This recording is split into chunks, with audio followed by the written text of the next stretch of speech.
I want to get into the session today. Of course, we're here to have a Swami's perspective, and today we're joined by His Holiness Sacinandana Swami. I've got some notes here of his accolades and about his life, so kindly tune in. So Sacinandana Swami is a monk in the Bhakti tradition, is known for his significant contribution to the practice of meditation and chanting. Dedicated to this process of inner transformation, he spent 50 years in the pursuit of genuine spiritual experiences. His messages are full of bhakti, humor, energy, and he reaches thousands while at the same time teaching each and every individual personally. In his own words, I hope this is correct, I like to inspire others to come in touch with the divine so that they can live and act from a place of unlimited blissful being. Sacinandana Swami has co-founded the Braj Care charity in India and has been integral in building 2 spiritual communities in Germany. He teaches at the Vrindavan Institute for Higher Education in India and the Bhaktivedanta College in Belgium and has published several books, dozens of articles and poems. Can I get a round of applause for His Holiness?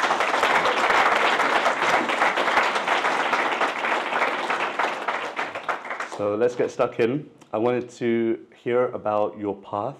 I know it personally, but it would be really interesting for, I think, everyone to hear about Bhakti Yoga. What is that? How does one practice that path? What does that mean? What does it entail? In one word, it's a loving connection with God. This is the yoga of devotion. And it centers around 5 practices. The first is you have association and deep sharing with saintly people. So much comes when you download their experience, so to say. Then you study and meditate about wisdom texts. Then another very important practice, which we do in the yoga of devotion or bhakti, is actually singing and dancing. There's so much that comes to you when you sing these special mantras. You know also, you do this also. And when you can rise your body and your mind and you start dancing, it is said, just as you dance and sing and clap your hand, all your karma goes. That means all the fortune lines change. Yet another practice is to worship and finally visit holy places. So there's a lot of other practices, and my personal path started more than 50 years ago. I can't believe it. It's scandalously long, I know. Why did I start? And what did I experience? Well, I was born in a very affluent German family, a family of influence. My father was one of the directors of the German railway, you call it Die Bahn. But I began to see the underlying frustration of the people who came, and I began to look for a pleasure the world cannot give me, perhaps, and which it cannot take away. That is, take away in the sense of rob me. Yes, it has been wonderful 50 years. I laughed all my laughters and cried all my tears. It is an intense path which brings you with each day closer to your true self. And sometimes you will have to shed a few false selves behind, but it is always ending in an experience of, I would say, bliss, really, yes. Thank you. I mean, I could go in unlimited detail, but I think that's why you're interviewing me. You want to go and look at the detail. Thank you so much for sharing. And I guess a natural question for most would be, do you feel that this is the only path? I think that many times when we come to spiritual communities, we often find that it's propagated that this is the only way in which one can achieve that bliss, that inner connection that you mentioned with divinity, with God, etc. Do you feel that this is the only path? Do you propagate that message? Or do you feel that there are many different ways? And what is the importance of interfaith? I believe only spiritually insecure people will claim their path is the only path. It's a sign of insecurity to say this. There is a very important work where it says we learn from 24 gurus. So that broadens everything. And they are not in one lineage, in one tradition. It's nature from which we learn. It's, believe it or not, from the girl with 20 bangles on each hand, we learn a lesson. I'm giving you a little insight. From the arrow maker, we learn to sharpen our attention. In other words, the truth sparkles forth everywhere, not just on one path. And, I would say from my perspective now, after walking the path for 50 years, I would say divine love is the path, and that shines forward in many, many different traditions. How would one then go about finding a bona fide, a trustworthy process? Like nowadays, it's almost common. You could go to India, for example, and on every street corner, there's a guru offering a mantra for 10 rupees.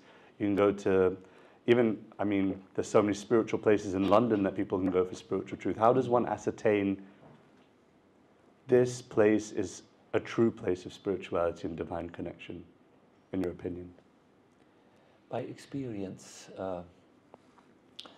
In this ancient wisdom scripture, which I find very, let me say, concrete, and at the same time so welcoming and open, it is said there are 3 symptoms of genuine spiritual experience. And let's see if you can find some usage or some, let me say, let's see if it relates to you. The first symptom when you walk on a spiritual path should be that your heart becomes filled with these symptoms like Bhakti, means devotion. The second is, I translate from the Sanskrit, Parishano Bhavo. There should be a direct experience, not theory, direct experience. And the third is, listen to this, you should find in yourself the strength to leave harmful things behind. The strength to lift your personal anchor that holds you and binds you and stops you from moving forward. So when a path gives these devotion, love, you know, where you transcend your own little small, worrisome, sorry, anxious ego, no? But you open up to the experience of love. You do have a genuine experience which you know, wow, this is not something which comes from the world. This is spiritual. This is available through spiritual practice. And finally, you can say, enough. I had my share. And you find the ability to detach from habits and perhaps also addictions or obsessions or attachments that are clearly harmful and bind you down.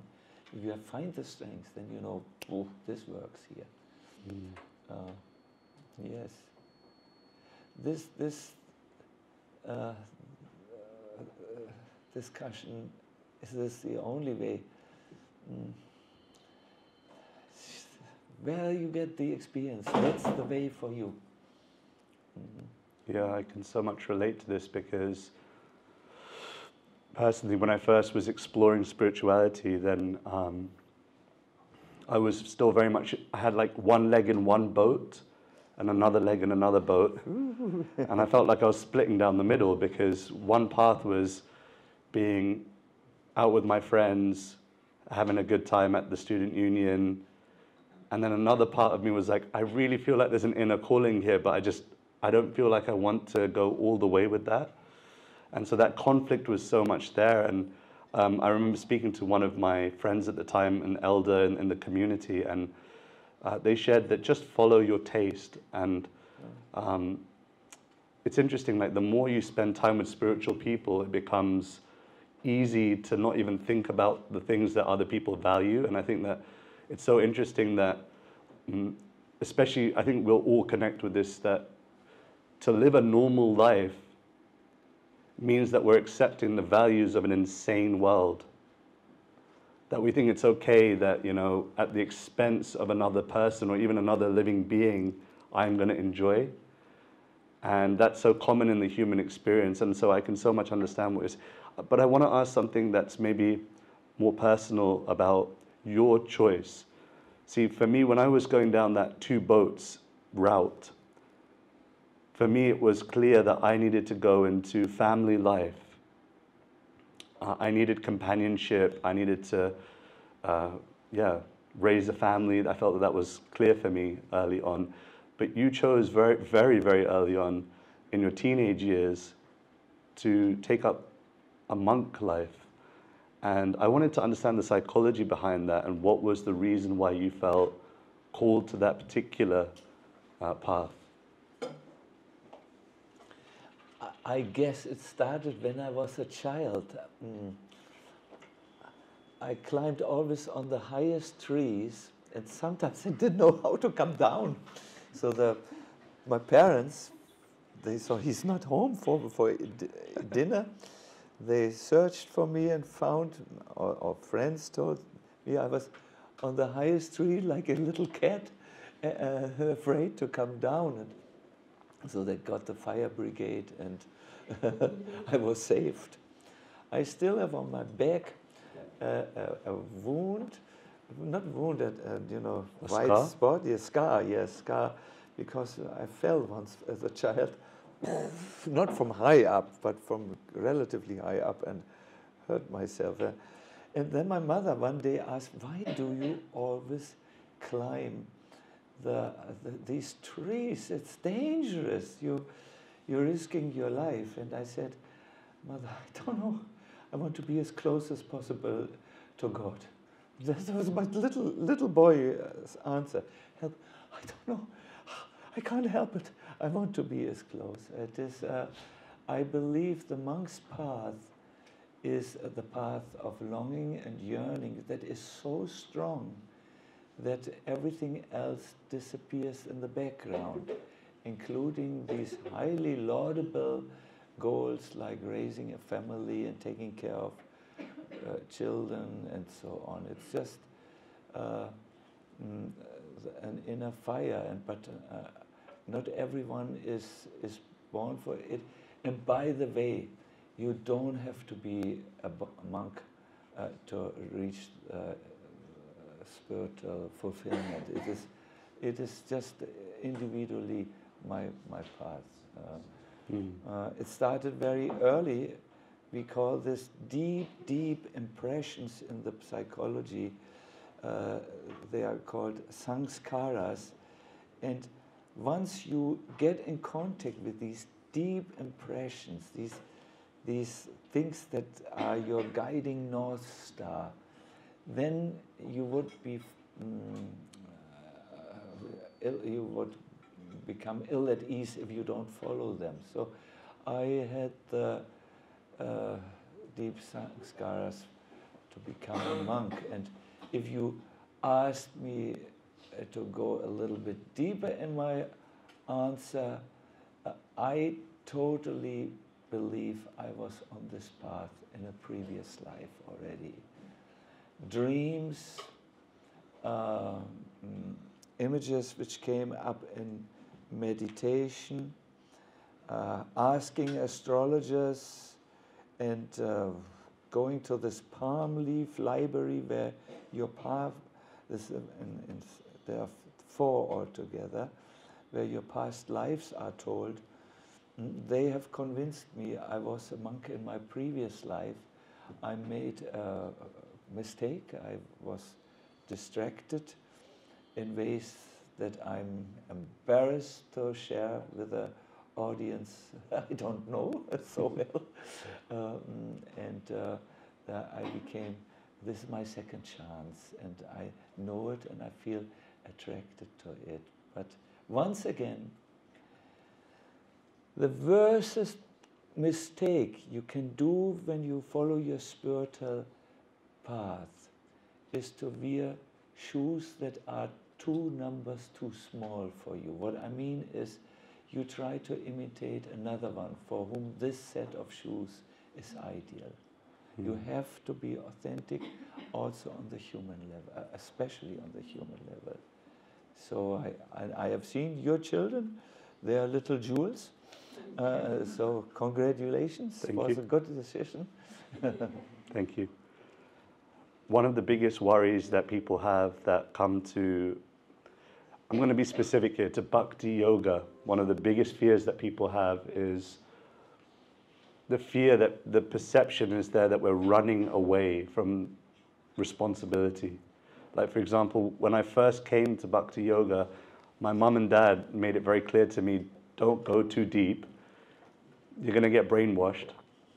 You're going to get put into a cult of some sort. And you're going to run away from home. You're going to give up your job.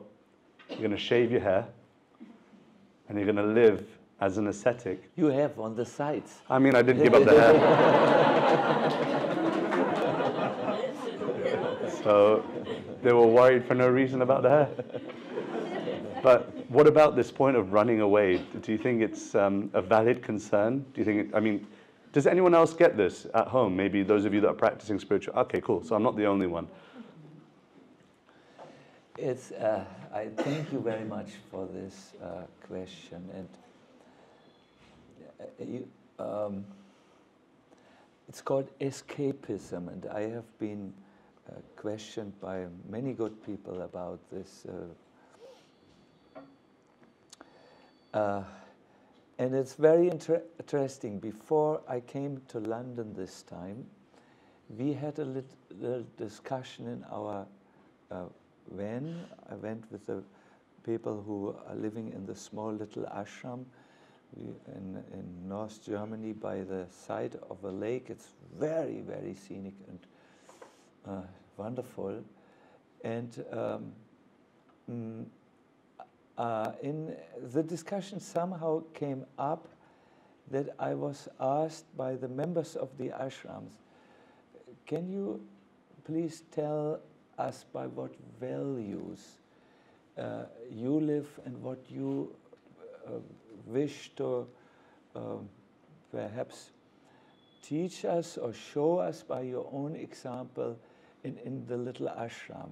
No? We live at this little, you can see a little beautiful house just next to a lake. There's a rowing boat that was gifted to me by my very long-term student. And I said, yes, I'm ready for this. I have searched my life, and the first value which I have in my life is to really look for a deep, how could you say, I say in German language, höhere Verbindung, the higher connection with the Lord. The second value, which follows immediately after that, is to share this with others. The third value is I want to be a compassionate person. So yes, while the first value is to connect with something or someone beyond the world, or you could say beyond the human dimension. No? The second value already is to work on yourself and then to share it with others, no? To benefit others. Now, someone who wants to escape runs away from the world. Someone who wants to give insights, help, and even charity. I'm speaking of financial help of poor people. He doesn't run away from the world. He wants to make it a better place. Mm. I think this question is someone escaping responsibility or not. You have to see what are they all about? What do they do in their lives? And this is my little contribution. I want to be a candle that spreads light in the darkness so that people can open their eyes and find a better path in their life. No? This is my work. But for that, I need to sometimes close the eyes, go into solitude, forget the world for a moment, and go deep inside to find my true self and God.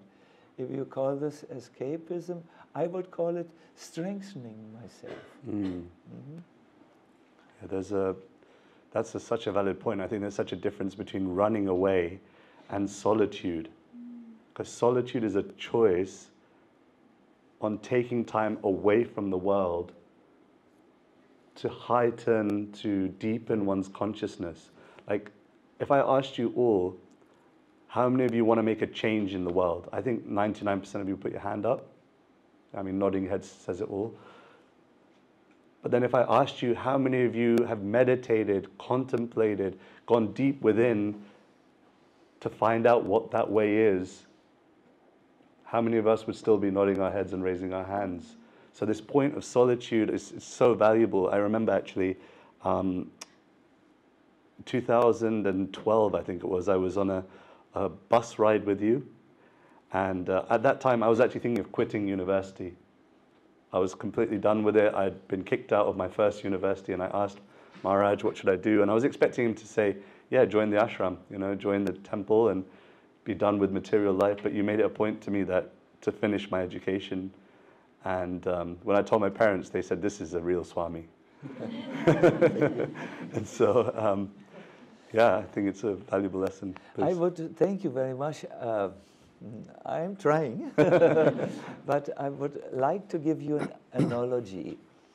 A little, maybe 7 years, 8 years, 10 years, I was in Persia, and in Persia they have these beautiful perfume shops.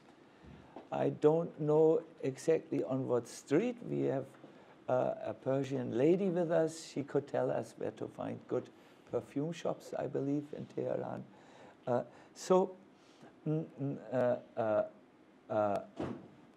Someone who was with me needed a good perfume for worship.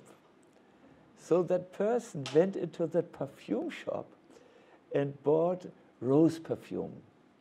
You want good perfume, and from Persia, rose perfume is one of the brands you would like to try.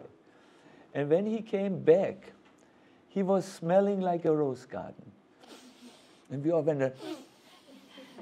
So I think that is a person who is a true spiritualist. He will go into a spiritual realm. He will actually experience something as concrete as the fragrance of rose perfume or any other. But then he comes back and spreads the good fragrance everywhere.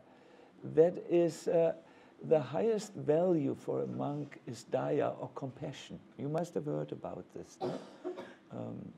Because it is in compassionate acts that you learn to give up your self-centeredness and selfishness and so on. yes, it's an interesting path.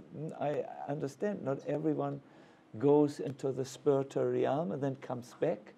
There are others who do other things, but I think true spiritual people are always taking responsibility to bring light into this world, or a good perfume fragrance. One quality that I think most will agree with is that you have this amazing light and smile and joy. And one thing I wanted to ask you very candidly is, do monks ever feel down? You seem like you're always riding on a spiritual wave and always joyful and always happy. I mean, do you also struggle with the material energy, and how do you deal with it? Of course, we are sometimes under the clouds, you know. There is a way of saying in the monk jargon, you know, that above the clouds, that's, by the way, one of my podcast name, Above the Clouds, which indicates that there's also a time when we are under the clouds, you know.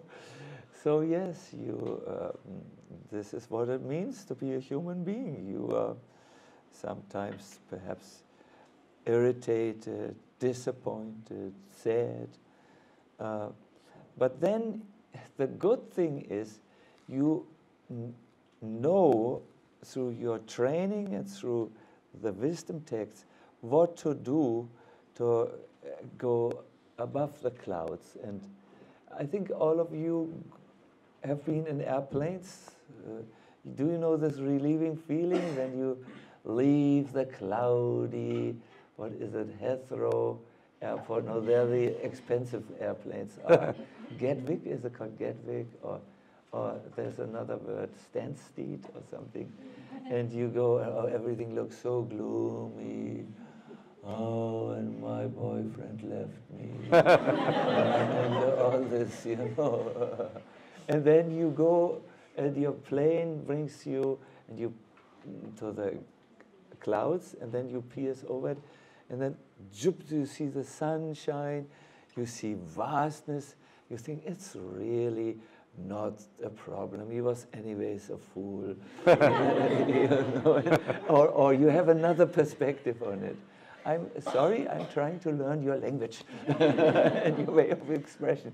So yes, we also get under the clouds. I was, this morning I was, to be very honest, after I gave one lecture, and I was so exhausted and tired and had not drunken enough water, and I saw the world spinning around me, and I said, is this what I get as a monk? Is this your desire up there? But then I know, yeah, you're a little moody now. Let's get over the clouds. Let's spend some time and just meditate a little. That worked for me. I think anyone who has a human body, also the great saints, and I'm definitely not one of them, but also they will at times feel what bodies feel, exhaustion. Anyone who still operates with the mind will sometimes feel disappointment, the desire to achieve something which is not given. But the difference to an ordinary life is he or she will not be overwhelmed by these feelings. He can observe it. Oh, interesting. I'm now a little under the clouds. Oh, I want a pink Bentley now.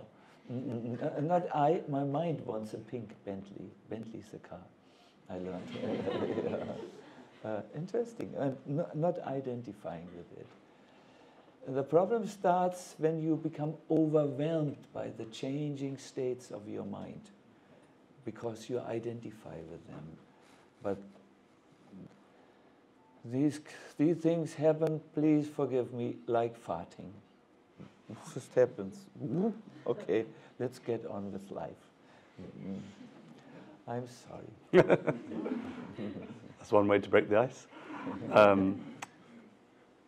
When you speak about piercing the clouds and entering into states of meditation, I think some of us feel some hope, but also there's a feeling of, but is there a quick way in which I can, because, I mean, has anyone here felt like there's been some frustration in your day?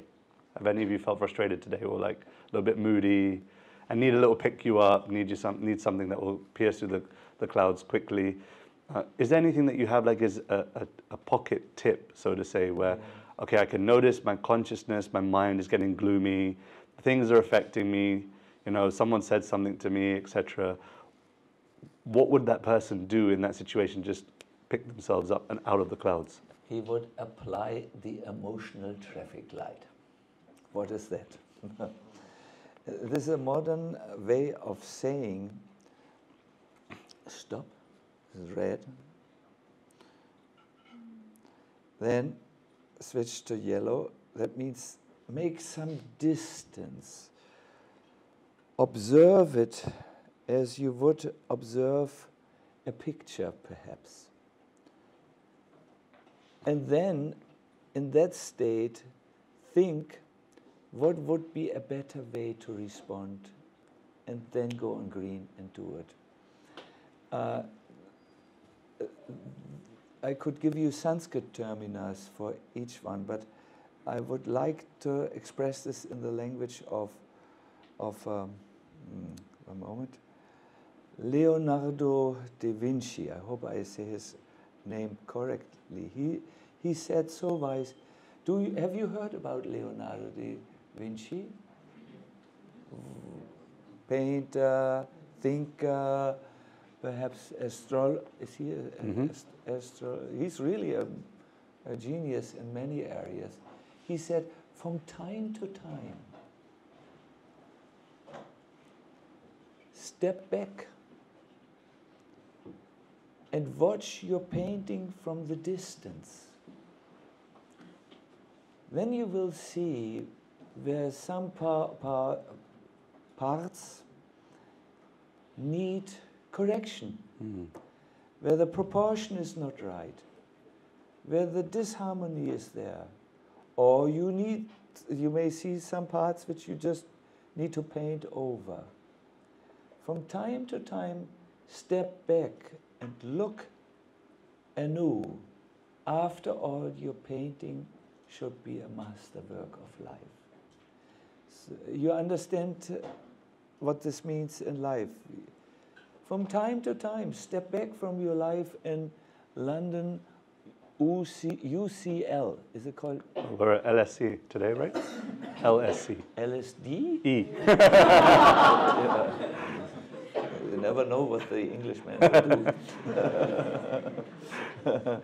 Step back from whatever is the name of your university and the life which you have there, the frustrations, the stress, the elations and jubilations which you have, and see from a neutral observer position, is that the type of life which I wish? Is there perhaps a better response to the situation? And if you add on that stage, the yellow traffic light stage, a bit of meditation and spiritual practice, you will be able to gain really the distance where you're no longer emotionally disturbed by what is happening or thrown out of your ballasts. And then you will see from inside, when the mind is calm and peaceful, then you will see how from the bottom unexpected solutions arise. So practically, if you take one thing with you from here, let it be red, yellow, green, emotional traffic light. Stop.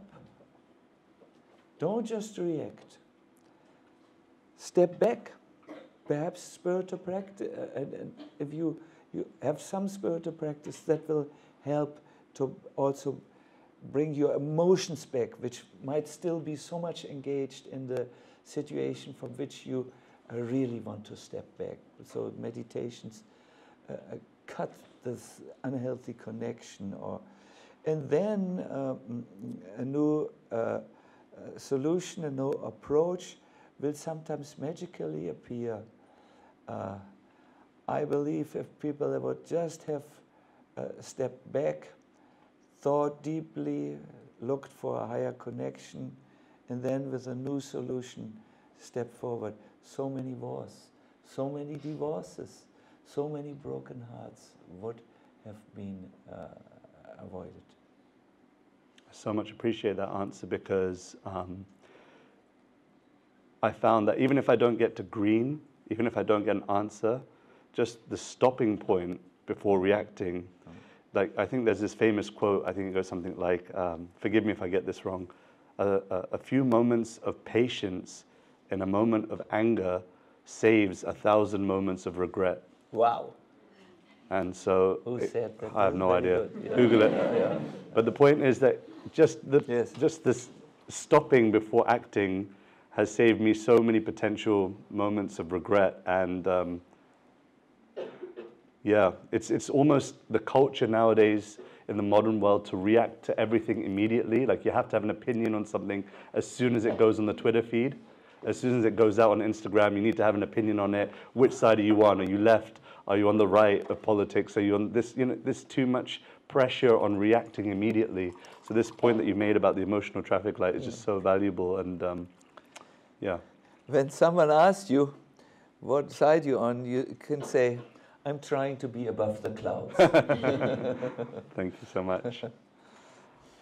The importance of spirituality for university students is becoming more and more a conversation point, because wellness and mental health, etc., is so much a part of corporate life, so much a part of educational structures like LSE, like UCL, like Oxford University. There's a conversation now present, and people are interested in spirituality. However, at the same token, I think a few of us might be sitting here still on the fence, that yeah, it's nice, promote wellness values and promote mental health awareness, etc. But I'm not sold out myself, because I'm not doing anything myself for spiritual upliftment, myself for mental health awareness. Do you have any comments on the importance of spirituality and wellness for students? Is it something that should continue to be propagated? Yes, I would like to give you the same advice which I would give someone who drives a car. Don't just drive and drive, and then you get stranded somewhere on the Autobahn. When it's time, put fuel into your gas tank. Fuel into your gas tank. No, fuel your car. So in the same way, if you just go on and on and on, and don't take time to strengthen yourself, you will just run out of energy at times, and everything becomes a burden. But when you are strengthened through these practices, then you will be more efficient in the long run. The reason why I ask is I think that many people think that spirituality is for when I'm a little bit older. Right now, it's the time to establish a career, establish a family, to be someone in the world, to grow Instagram followings, etc. Do you think there's also validity in saying spirituality later? I would marry the two concepts. Yes, there is a time for everything in life. And when we are young and we are energetic and we can remember things, and then it's definitely the time to study and invest and prepare for the future. But here comes the point. You will do this better when you have a spiritual practice. No one says, who is in his right mind, you must become a monk and do this for a few hours, but even a little bit goes such a long way. Although my example is a little bit perhaps too simple, with fueling your, or putting fuel into your tank, there is much to be said about self-care as a foundation for doing things in this world. It has been seen throughout that people who do this self-care, and I would say it should be done on the physical, on the spiritual, physical, emotional, and social level. Ooh, now it gets complicated. I'm sorry. So, this care. See, we are multidimensional beings. We are not just the body. We have a mind and an emotional life. But that's not all. There is a true self which looks for higher connections and inspirations. And that's also not all. We are relational beings. We have friends. We have a baker around the corner to whom we go, and so on. So this care, we call it the tree of life, has roots, that is your spiritual practice. It has a trunk, that is your physical and emotional well-being. And it does have a crown which gives fruits, that is your social well-being, where you're also there for others. When your tree of life is intact, you can do so much. How much time you spend in the respective area, means spiritual cultivation, or physical, or emotional cultivation, or social cultivation, that will change also. Sometimes you need to take more care of the body, make walks, run perhaps, take that old bicycle out of the cellar and bicycle in Hyde Park. Sometimes that takes more prominence. Or emotionally, you may at times be disappointed with life or hurt by someone's impossible words and Instagram posts, so you might spend more time on your emotional well-being. You have to see the tree of life. You need to see what area is now undernourished.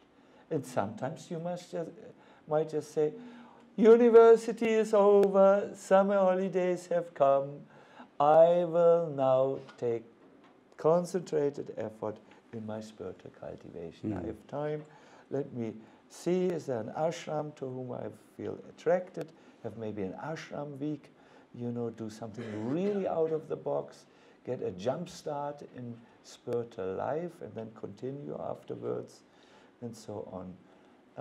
Life is a fluidum. Sometimes one aspect is more pronounced, sometimes another is more needs more attention.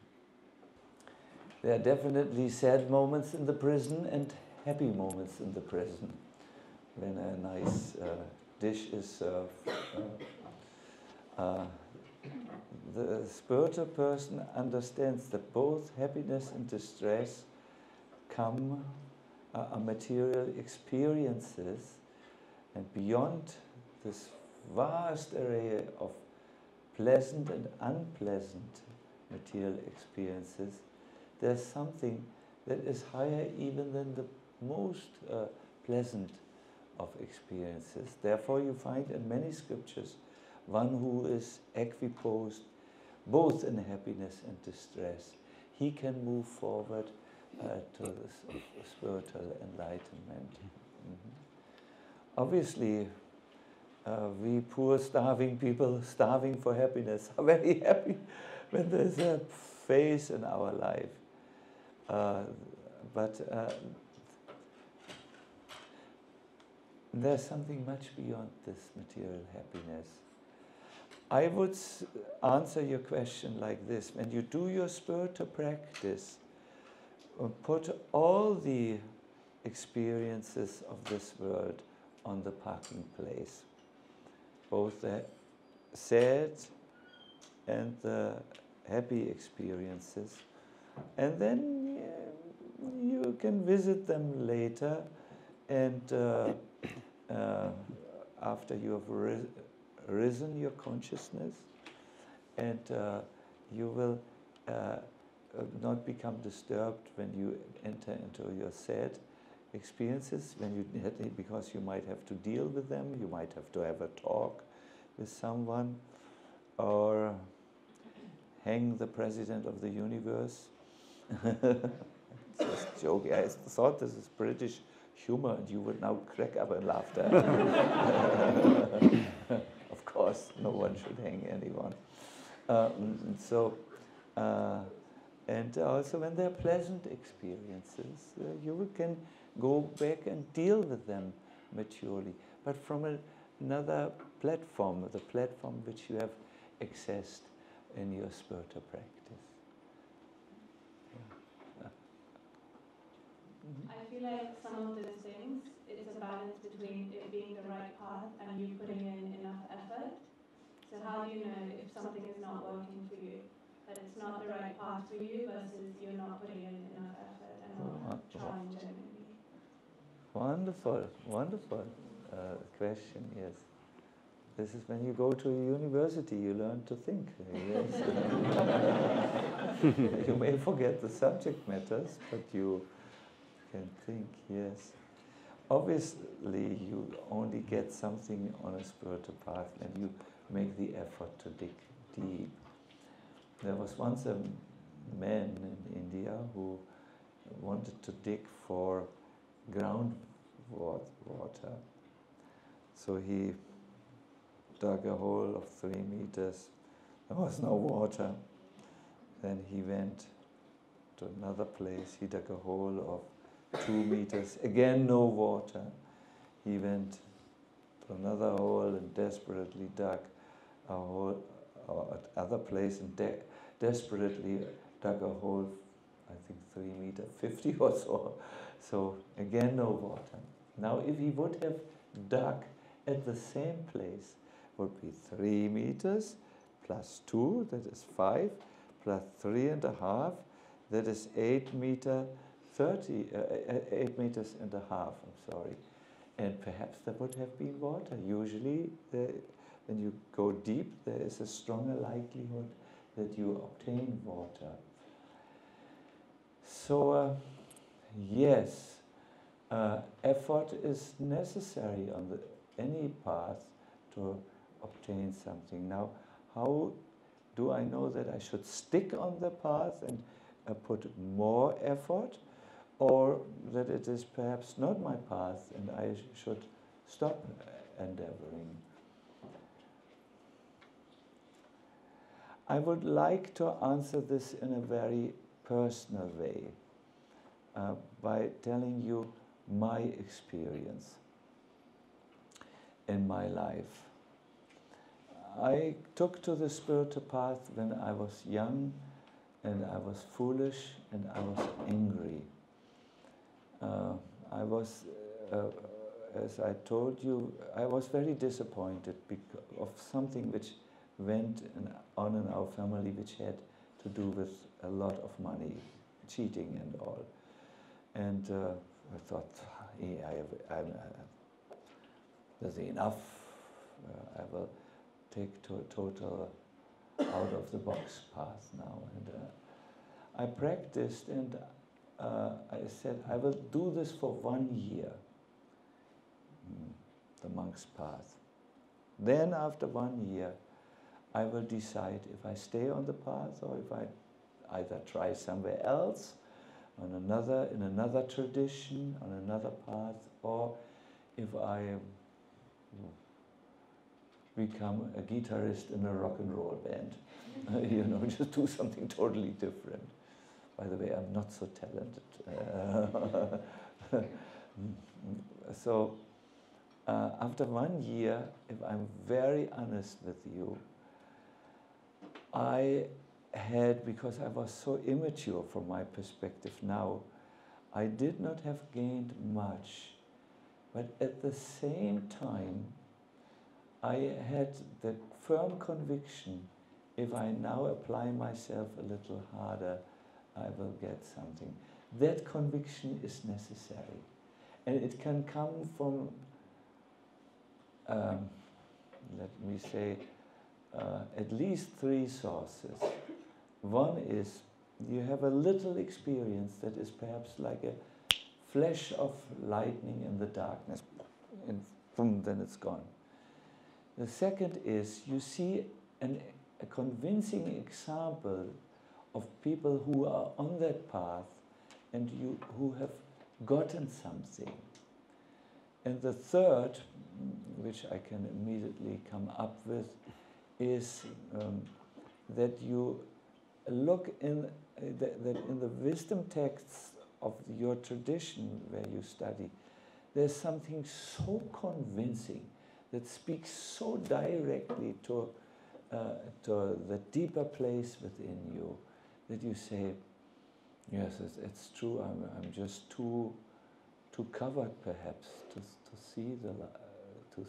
No, but some inclination should be there. Otherwise, you can't. And some little sign should be there. If you ask me now, and how is everything now, I must really tell you, and I'm telling it honestly, not as a hype or so on. I feel something which I would describe as contentment. I'm a content old man. Do you know I'm 70 years? This is scandalous. In exactly today, I became 70 years by the sun calendar. I go by the moon calendar. So in 5 days or so, I will celebrate my birthday. But also this morning, many said, "Happy birthday." I said, "Thank you." And I'm somehow content. Not all things are right in my life. I'm a little neck pain. I have a little heart pain. I can feel, but deeper than this, underlying this experience, is a feeling. I don't want to say happiness to this. It's contentment. See, happiness is often dependent on external circumstances that may change. Contentment is not. You are always content. So I didn't think it's possible for a son of a murderer. My father was in the Nazi time under Hitler, very active. I didn't think it's possible. But a content old man. Yes.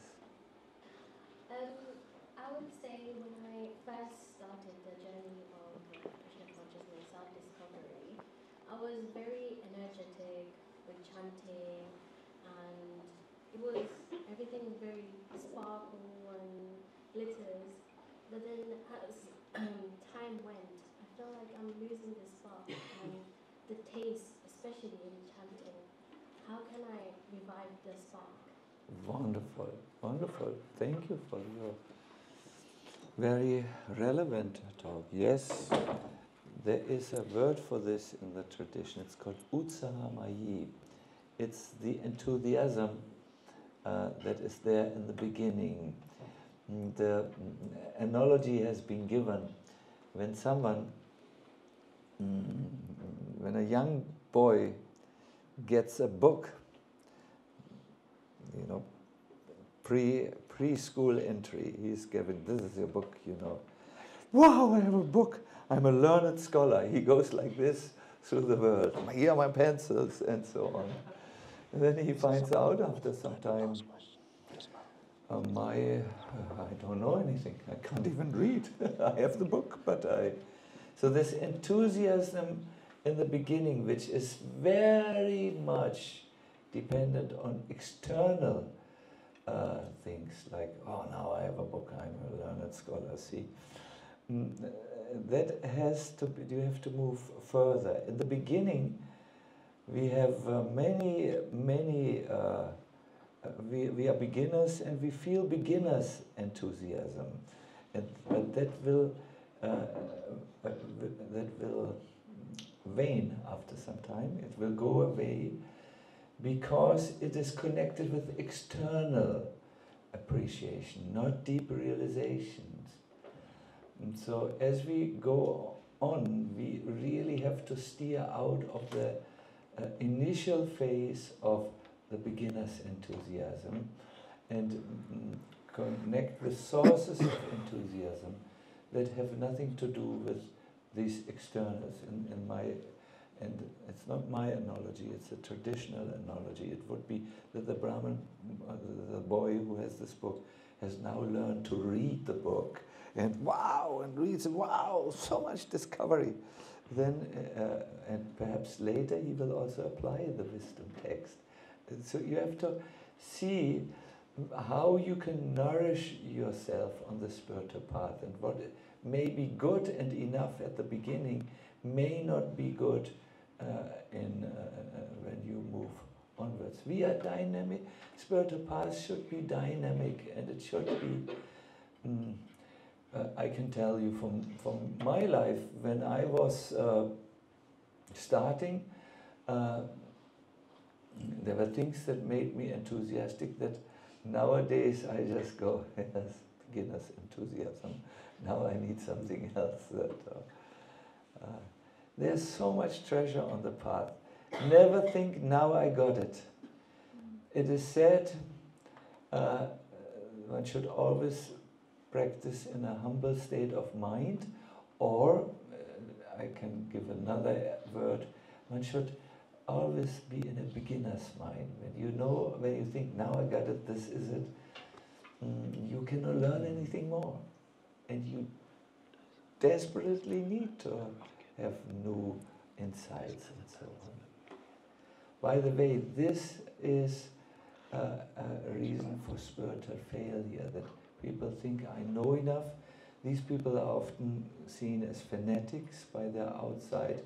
They have stopped being in the beginner's mind, and they think they know it all, but if they're really honest, they are very undernourished by spiritual experience, and no matter how loud they scream into the world, they will not have that, this is the only path.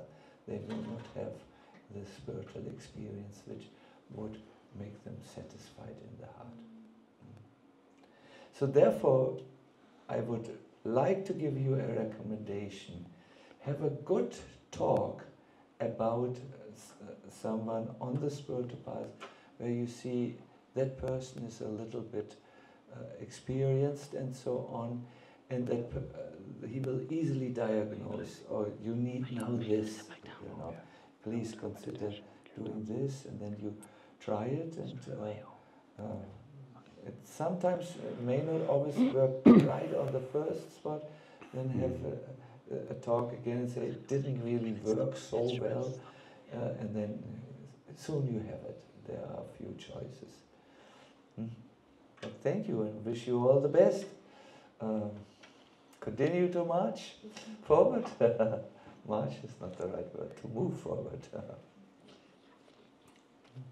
So thank you all so much. Give yourselves a round of applause, and also a round of applause for Maharaj. Thank you.